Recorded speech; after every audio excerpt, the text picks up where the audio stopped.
সুজি ঢাললাম,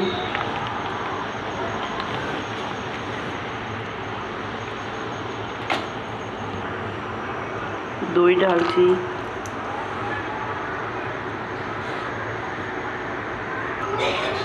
নুন, সামান্য নুন দিলাম,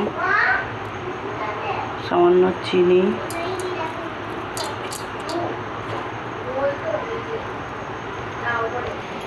এখানে আছে পেঁয়াজ, টমেটো, কাঁচা লঙ্কা, সব দিয়ে দেবো।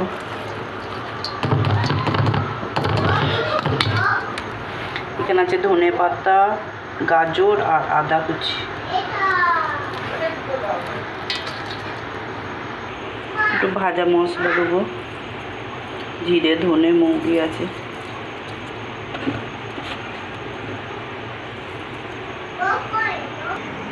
বাটারটা এবার গুলবো।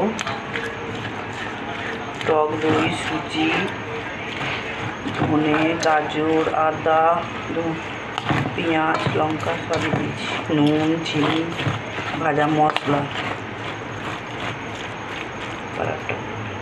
বাটারটা 10 মিনিট ভিজিয়ে রাখবো যাতে সুজিটা আর একটু ভালো হয়ে যায়। এখানে কড়াই গরম হয়ে গেছে, হালকা তেল দেবো।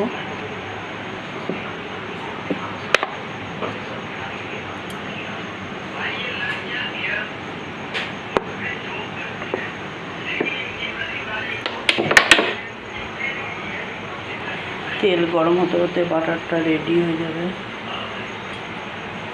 তেল গরম হয়ে গেছে, বাটারটাও রেডি হয়ে গেছে। এবার দিয়ে দেবো। হাতাই করে হলে ভালো হতো।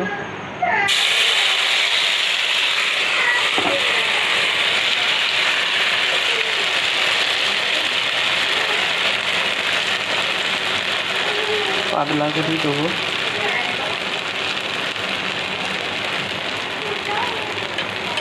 একটা খেলেই পেট ভরে যায়।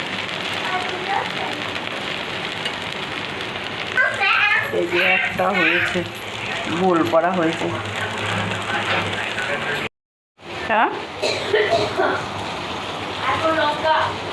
প্রচুর লঙ্কা, ঝাল না হলে তো ভালো লাগবে না, টক আছে না। এখানে একটা হচ্ছে, এখানে 3টে।